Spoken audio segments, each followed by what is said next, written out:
I'm recording. All right, so sorry about that. Whoever's not here missed the first 5 minutes, but that's okay.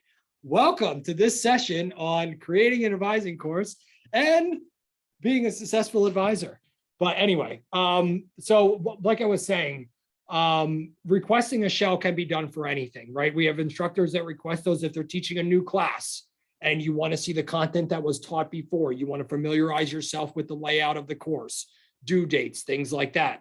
We cannot put people in courses that have already concluded, right? So if you are teaching a course coming up in spring, I can't put you in last spring's course. All right. The only way for you to get that content is for us to create kind of this shell so that we can put the content inside of it.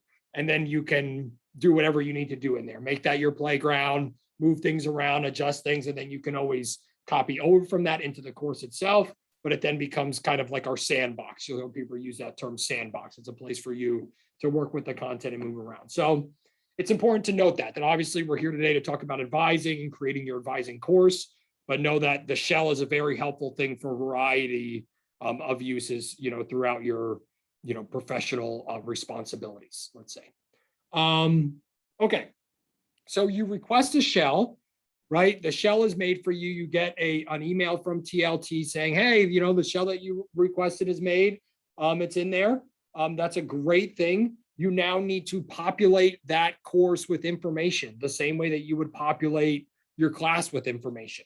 Now, obviously, because it's your advising course, you don't necessarily need to put assignments and all of those things in front of them, but you do want to put pertinent information that as you make your way through, your advisees are asking questions about, or resources that students might actually need. So let me show you an example of what I mean. And then I can tell you that I can make this available for you as well. Okay, so I'm going to go in here to my Canvas course. And you can see that my Canvas course is called Professor Boble Advisees. You are welcome to name however you want, but that is what your students will see the same way they see Nursing 641 when they click on your class, right? So this is the title of it. So here's Professor Boble's Advisees. And you can see that, just like your course page, you have this landing page that is just an open slate of, okay, well, what do you want to put on here? So I know that my students are constantly looking how to get to the nursing office. They're constantly looking for tutoring information. A lot of them need help with chemistry and biology. So just kind of these things that have kind of caught up over the years are here on this front page. Now, if this looks great to you, that's fine. When your course is made, if you want this page as your front page, let me know and I will copy it over for you so that you're not creating from a blank slate. So that's always something that's a possibility. I don't want you to go in there and, well, I don't know what to put, but this is a good place to start. So we put those things in there on the front page. Just like anything, this page is editable with any kind of information that you want to put on here, right? So from any of your tools as far as links or your contact information or anything like that, right there on the front page for your students to access. I wouldn't say that I use a lot of the other, course tools that come with a Canvas shell. I don't need the assignments. I don't really need the discussion boards or anything like that. A lot of that communication happens through email or, students stopping by office hours or things like that. I can tell you probably the second most useful thing inside of kind of this shell itself is just putting the writable advising form on the front page. All right. I have seniors that come to my office and still are like, oh yeah, writable advising form. I forgot about that. Where do I get it? And it's just a quick place for them to go. They're already in your course. It's easy for them to access. You drop it right there on their front page. So they're able to click and download. Now they get that in an email from Miss Costello too, right? So it's not like it's not being put in front of them. It's also on the nursing office as a downloadable link. So this form exists in multiple places, but just in case, you get that, oh, well, I don't know where to get it. or you can even catch people even before they walk in the door. Do you have your writable advising form done?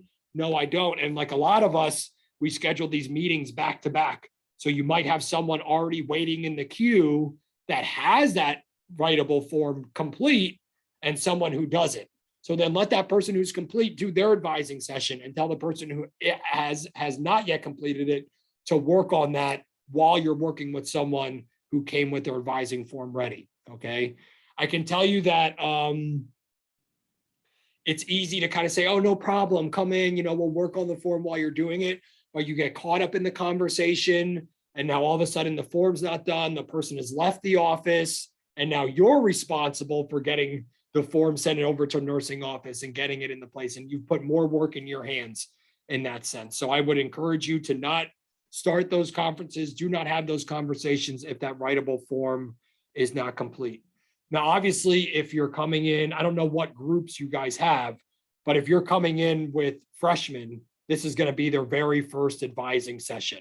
So to you, I say, cheers, right? You're going to have those longer conversations about here's the writing form, here's the nursing office, really those basic things.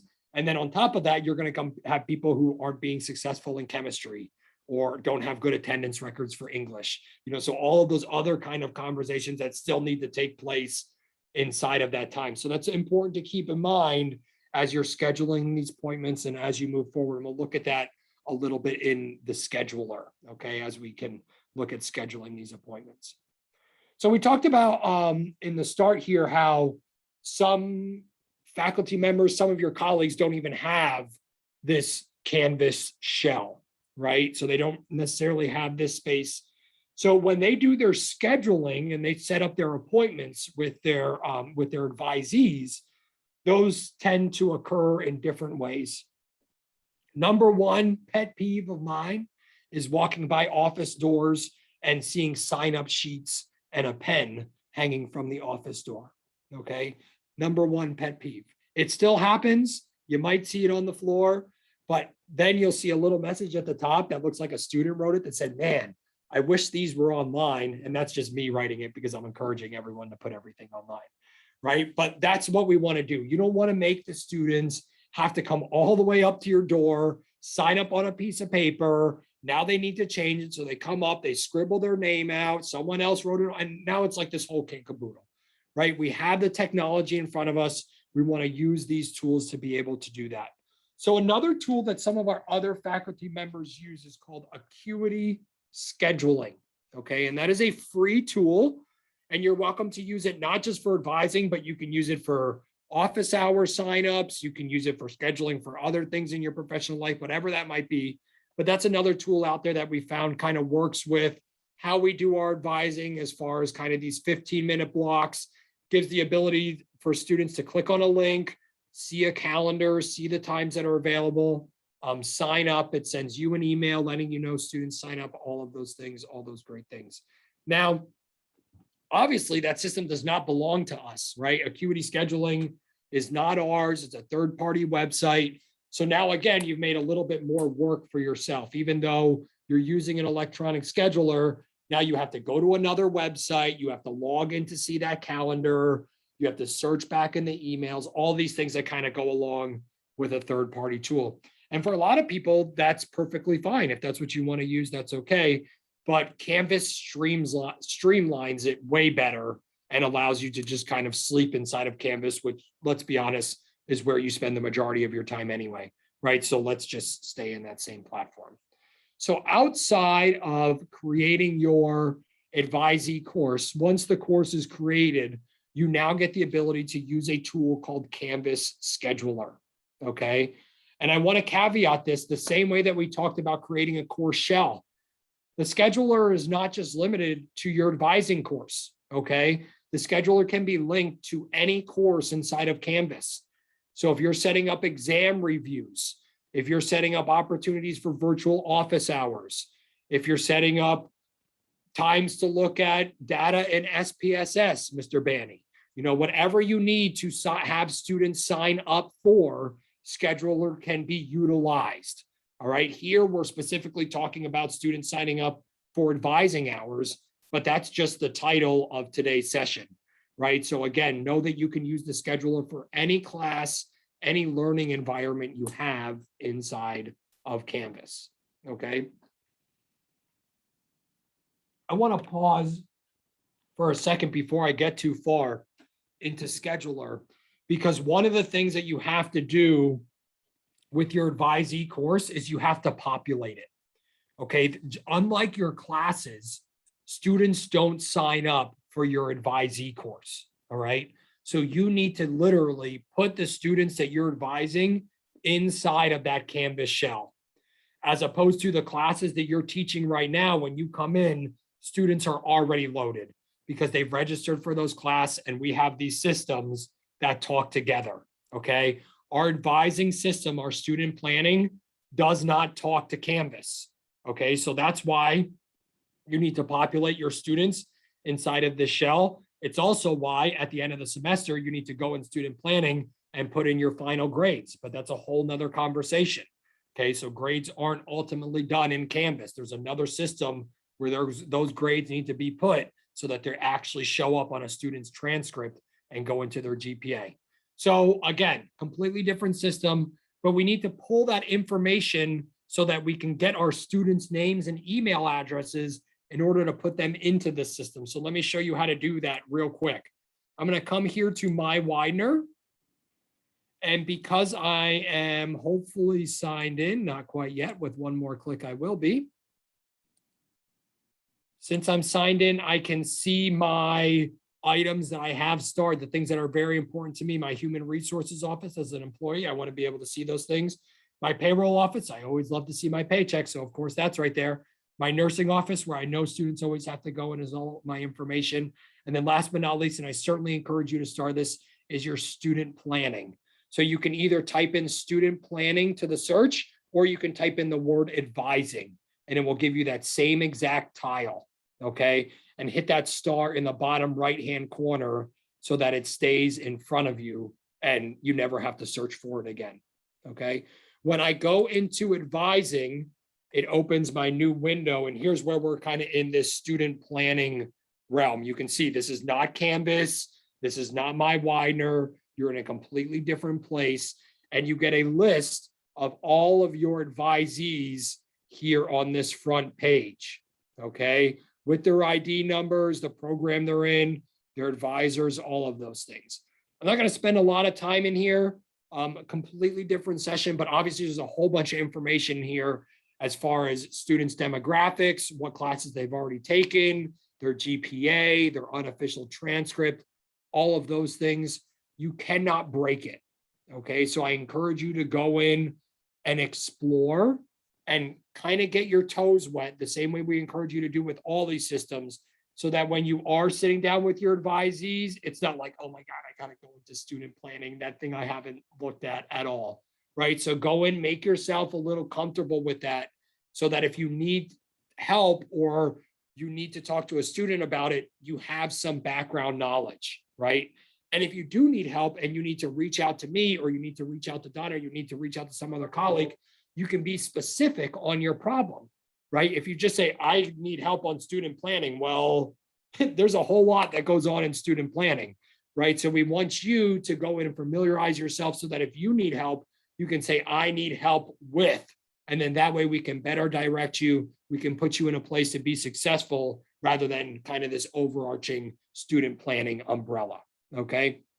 Now, what we came in here for is this beautiful link on the right-hand corner above everyone's name that says email all advisees, okay?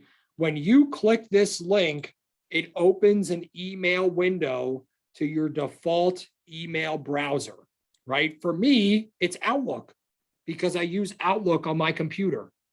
If you don't have a default setup on your computer and you click that link, it's going to say, what do you want me to do with this? I want you to open Outlook. So in that list of programs or applications, if you're clicking that for the first time, you want to find Outlook, and it will probably prompt you to log into your Widener account with your Widener username and password, but you will eventually get to a place here where it populates an email or an email draft with all of your advisees, right? So again, let me click real quick. I say email all advisees and I get this window. Now, this is the time to grab it. Okay. You see, when I grab it here, I see everyone's email address is separated by a semicolon. If I wait, all those email addresses disappear. I only get names. All right. The system has populated these people because they see them in an address book. Now you can copy and paste this, but you get a whole bunch more that you have to clean up on the Canvas side than if you just have the email addresses. Okay, so I encourage you that, again, once you hit email all advisees, real quick, you click on those users' names so that you can copy those email addresses before it populates full names and last names. Okay, so I'm just double clicking, right? Copy. Perfect. Now, man, I know I'm giving you a whole lot of information, right? So if you're making your way through this and you're like, oh my God, what did he do here? First of all, we're recording, so you can always go back and look, but please, my rule is 5 minutes. If you're sitting here, you're struggling, you can't get it to work right, something's not working right, please email me so that I can hop on Zoom with you and move you forward, right? The last thing we need is for you to sit down and say, okay, I'm going to do this. And then it doesn't work out. And then, of course, 5 other emails come through, 3 other people knock on your door, the dogs bark, all this other stuff is happening before you got done what you needed to get done because you hit some kind of speed bump. So we know that this is something new. We know that you're kind of starting fresh here, especially as brand new faculty. We want this to be as positive of an experience as it can be, kind of getting started here with your advisees. It's not going to be all bells and whistles and chocolate waterfalls, but we want it to be as positive as it can be, right? So please reach out if you're having trouble with this, right? So I have all my email addresses. I can now come back to my advising course, click on people, and click on my plus people, all right? This allows me to put everyone in here. I can now paste everybody. Now, guys, I wish it was that easy, but unfortunately it's not. And this is so crazy, but Canvas does not like semicolons, okay? And as you can see, all of your email addresses are separated by semicolons. So when I hit next here, the only thing it sees is the first user. The system says, I have no idea what to do with the rest of this. I don't know what to do with the semicolon. So depending on the amount of people you have, you can come up to the top of the list, find each one of your semicolons and change it to a comma. Okay. Or for those of us who think that is way too tedious, and I am certainly one of those, I take my list, I paste it in Word, I go to my find and replace, and I have the system find all of the semicolons, and I replace all of the semicolons with a comma. Okay. And now you've done that in one quick shot. So again, I still have my list on my clipboard. I come up here and I open Word. And I apologize, I'm on my laptop, not my desktop, so I'm working a little bit different today. But we're going to make it work just great. I paste, right? Here's everything. I can come to my review. Where is my menu's different on here, of course. How about my home? Here's my replace in the top right. So I click on replace. What am I finding? I'm finding my semicolons and I'm replacing them with commas. And I'm saying replace all. And all 51 were done. I now have a list that I can copy and paste directly into my Canvas people, and it will take everyone in one shot. Okay. So again, there's a couple steps there, right? It's not just, okay, I've made my advising course. Now you have to go to student planning, generate that email so that you can grab everybody. Now you take everyone out of that email and you can either paste into your Canvas window, and change all your semicolons to a comma, or again, like here, I have like 40 advisees. That takes forever. So I took all of my stuff, pasted it into Word, and just replaced my semicolons with commas. Okay. If you don't use the replace tool for anything else in your life, that's a great use. But know the replace tool is something that's awesome for any large piece of something that you're doing. If for some reason you found you used the wrong year in a reference, or you spelled an author's name wrong a whole bunch of times, right? You can find all those in one foul swoop rather than going through the document line by line, page by page. So certainly a great tool there. And of course, because it's in Microsoft Word, 50 million other people and their brothers have already used it. So if for some reason it's not working correctly, or you're like, how do I do this? Why can't I find it? Google is your friend. Okay, there's all these videos, all these resources, screenshots on all of this stuff to put forward. What there obviously isn't screenshots on is student planning, right? There's nothing out there that's going to show you how to go into that platform and grab those things. So some of those things are a little bit specific to our situation, but as far as Canvas, using Word, all of those things, they're universal tools, right? So everyone's using them, so we can find some help on those if we need them. And of course, you have a marvelous instructional designer at your fingertips. So for any time you are stuck, just shoot me an email. I'm happy to help you. For those of you who don't have it, my office phone number is at the bottom of my email signature. You're welcome to call that. It is forwarded right to my cell phone. I'm also putting my cell phone number right in the chat. I have no problem with you reaching out to me in that manner if it's something you need help on. So please know that I'm a resource here for you. If it wasn't for you, I wouldn't be here. So thank you. So make sure you're using me as such. All right. So there are those two ways of contacting me if you need that. All right. So that's how we talked about going to the form, creating a course, what kind of things we can put on our homepage for our advisees. And then of course, getting our advisees in here so that your advisees can get to that course. They can accept the invitation. And the only way they're going to be able to sign up for the appointments that we're about to look at is if you actually put them in the course. Okay. If they're not in the course, they're not going to be able to sign up for the appointments, because the appointments talk to the course. So we need the people in there to do that.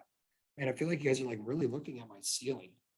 This camera's at the top of the monitor, so it's like really high. Sorry, I'm just thinking out loud. That's the thoughts I have right now. All right, let me get out of here and look at my chat real quick and make sure I don't have any questions, or give you an opportunity to ask any questions you have before I jump out of my advising course and go into the scheduler.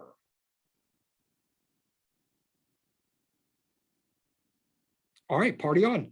If anything comes up, don't hesitate to unmute yourself or drop it in the chat. I'll be happy to address those things. All right, let's jump into scheduling. Go ahead, Benny. In that email that you had shown, where we add all the people around, or all the advices, is there an option to add a document or attach a document in that? Like as an email, generally as an email, we always can attach a document and send it.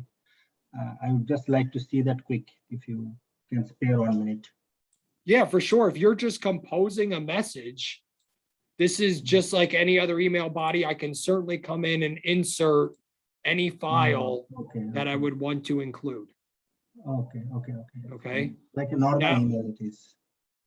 Yes, like just a regular normal email, because really all I'm using this email body for is a holding place to grab the email addresses. I'm never sending this email to anybody. Okay. Yeah, once I generate that, I'm just generate that to actually grab the email addresses. And for, a point of clarity for students, I would be consistent, right? If you're going to communicate through email, then communicate through email. If you're going to communicate through Canvas announcements, then communicate through Canvas announcements.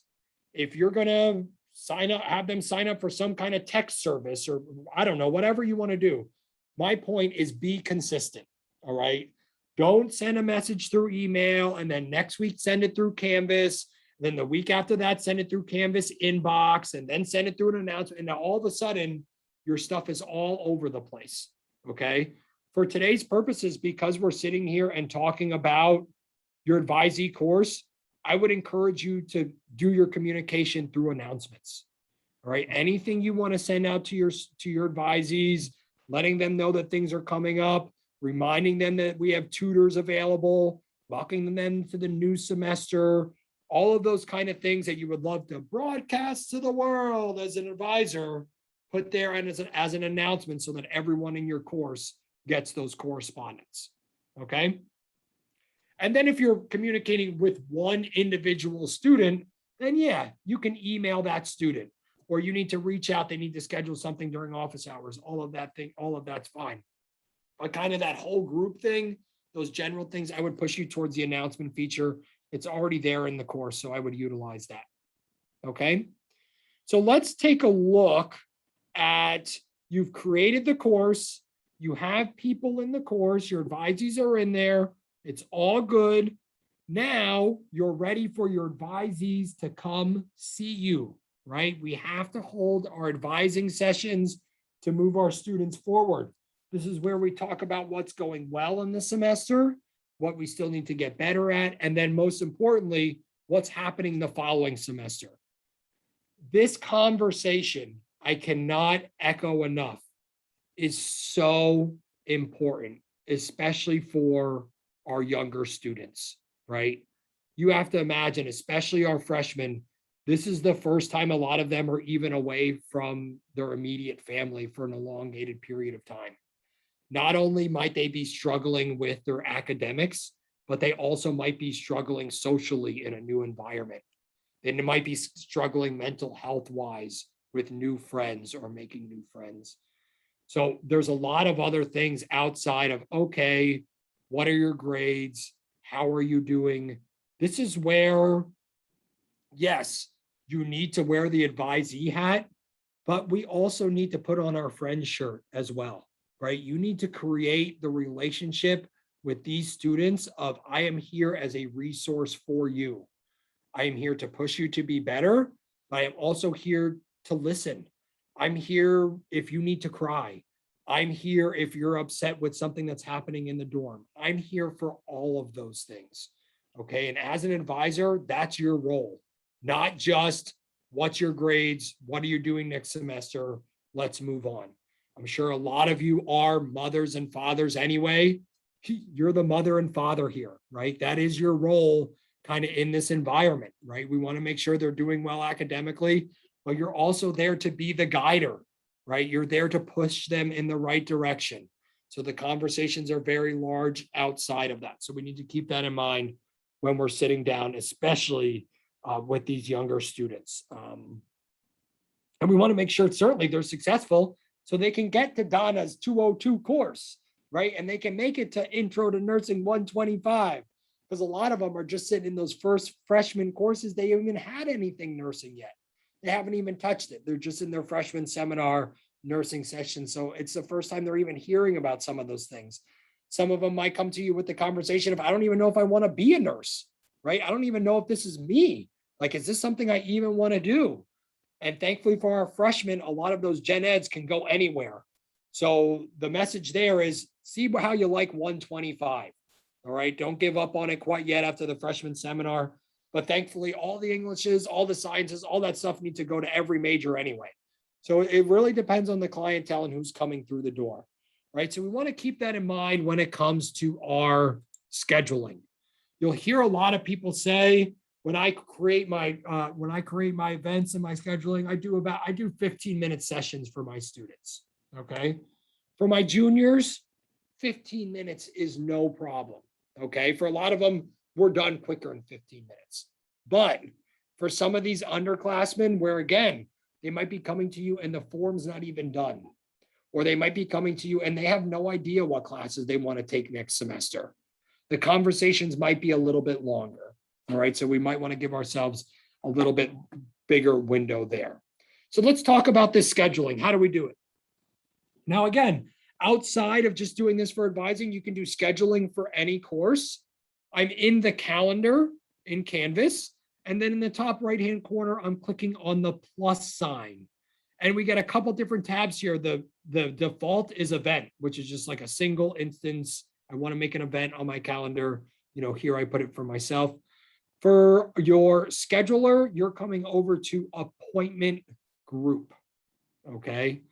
Now that's exactly what it sounds like. You're making a group of appointments. And in this instance, we're going to call it Spring 2021 Advising, right? You think about it, we always work into the future, right? You're meeting this fall, but you're talking about spring's schedule. So that's why it's called Spring 2021 Advising. When you meet with them in the spring, yes, you're meeting with them in March. It is the spring, but you're talking about what they're going to be doing when they come back to campus in fall. So it's really fall 2021 advising. You're talking about what's happening in the future. Again, this title can be anything. So maybe you're going over the exam. So you're making an appointment group for exam 2 review, right? Or maybe you need to go over a specific measure in SPSS. So you're calling it SPSS help. And they're signing up for appointments in that specific tool. So again, you can make appointment groups for anything you want. We have a lot of people that use these for making appointments for reviewing exams, right? You require students who got a certain mark to come and meet with you and have a time to sit down and look at those. So you set up appointments in here and you set them up for that course, right? But for here, we're going to say Spring 2021 Advising. Where is it happening? Maybe it's happening in your office in Founders. Excuse me. This is also a great place to just take your Zoom address and paste it. So that where are your appointments happening? They're happening in my Zoom room. Now the students have the Zoom address, that Zoom URL right in front of them. Okay, so you can always paste that in there as well. This is one of the things that comes as a hiccup when people are using the schedule. They forget to click the calendar they want the appointments to go to. This is you telling the system what students are allowed to sign up. So because we're talking about our advising here, I'm checking the box for Professor Boble advisees. If I was making these for reviewing the exam, I would be checking the box for that specific course that the exam happened in. All right. And know that you can check multiple boxes. So if you're teaching more than one section, but everyone needs to review, you can send these calendar invites out to multiple sections. It doesn't need to just be that same one.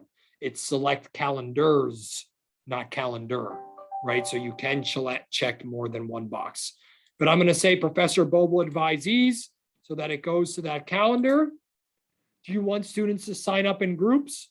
No, because I'm only advising one person, but know that that's a feature here. If you want students to come in groups, you want them to come review in groups, or you have students working on a group project, you want them to sign up together, you can always have them sign up in groups. Type that, check that box. Details.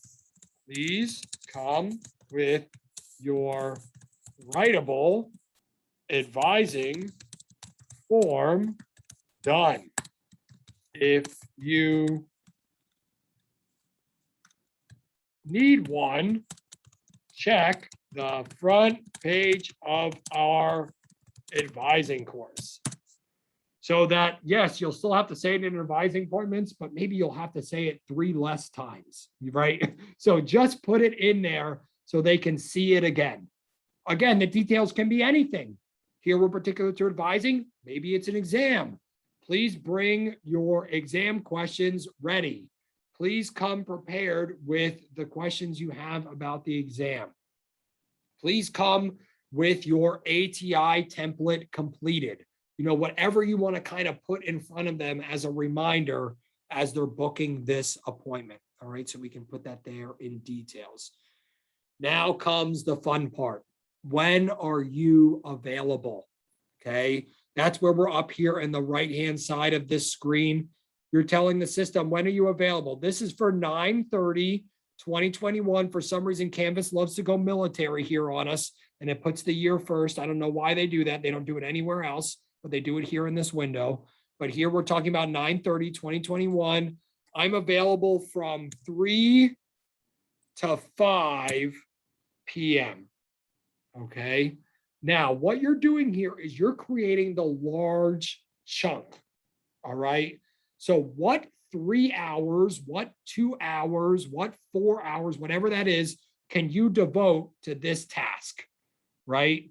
So not only am I available on 9:30 from 3 to 5, I'm also available on 10/4 from 1 to 6. Now, obviously, that's way too long, but I'm doing that for purposes of this opportunity. Don't schedule 5 hours of advising back to back.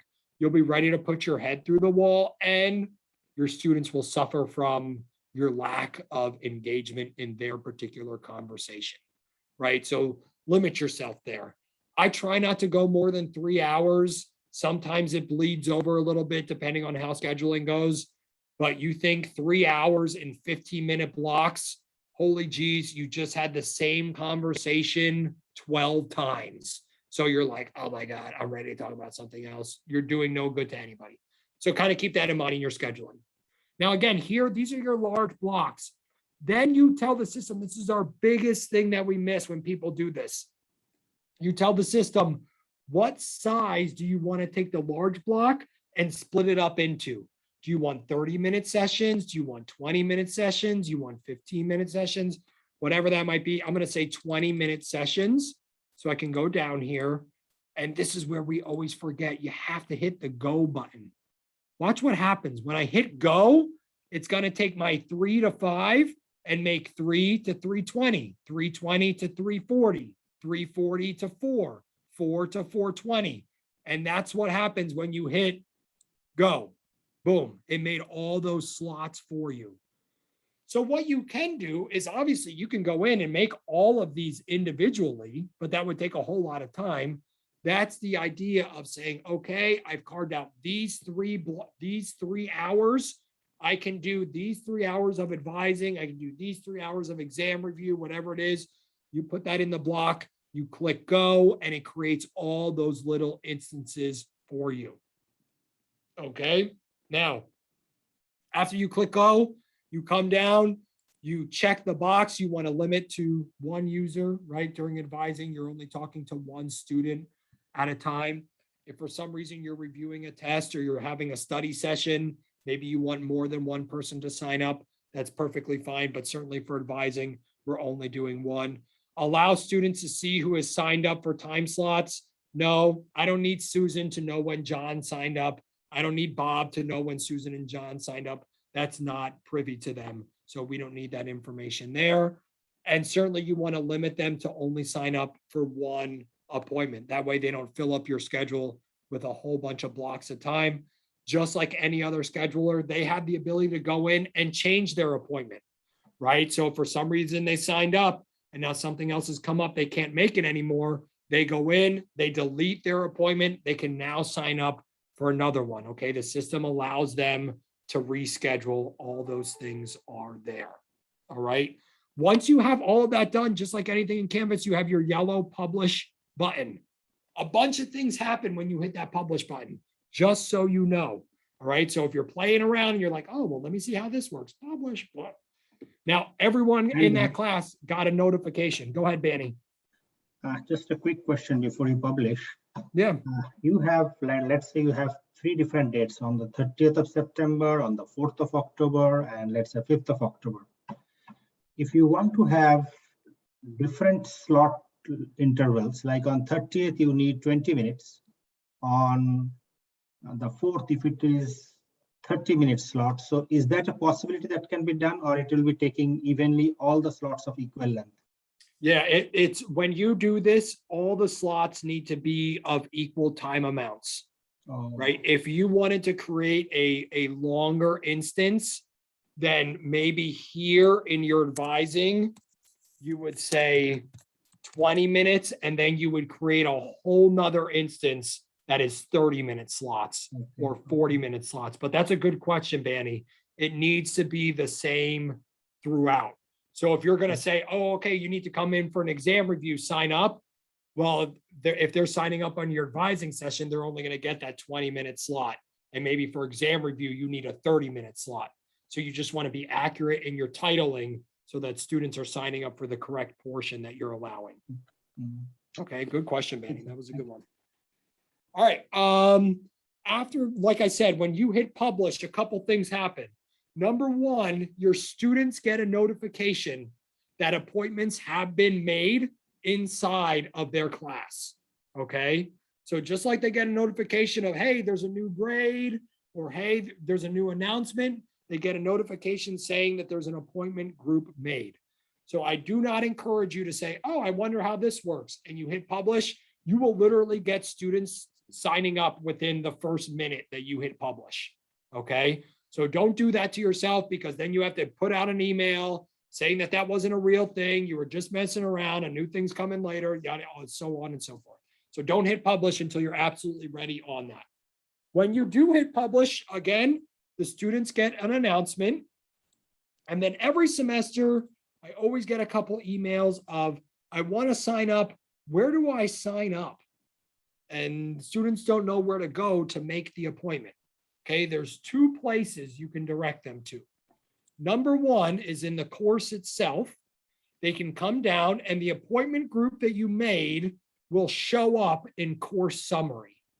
Okay, so they can click on Spring 2021 Advising, and it will take them to the scheduler page where they can go in and schedule an appointment. Okay, so they can click in course summary. The other place they can click is when they go into calendar on the right-hand side. And you don't see it on my screen because I'm not a student. Right underneath here, there'll be a button that says Find Appointment. Okay. And inside of that button, it will see the appointments you made for that class, and it will allow them to navigate to the scheduling screen. That Find Appointment button works for any course they have that has scheduled appointments. That's why it's a very kind of generic Find Appointment. It's not Find Appointment for advising. It's not Find Appointment for class review. It's just a Find Appointment button that takes them to the scheduler so that they're able to see those things. Okay. So two different ways they can get to it. And that's a great thing to put in your first announcement, right? You've made the class, you've made appointments. You can now go in and click on the Find Appointment, or you can go down to the bottom of the course summary and schedule those appointments. I know, and I'm a betting man, so I'd put money on it. You're going to get questions about where to sign up because you have brand new students. If you were going in with juniors, you were doing something different. They're used to this. They've seen it. They'll be okay. But these newbies have never used scheduler before, have never had to find an appointment before. So you just got to pack your patience a little bit with those people. And if you feel like it's too much of a runaround, you know my email, just have them reach out to me. I have no problem meeting with them, troubleshooting them, whatever that needs to be. I am here as a resource for you and a resource for them.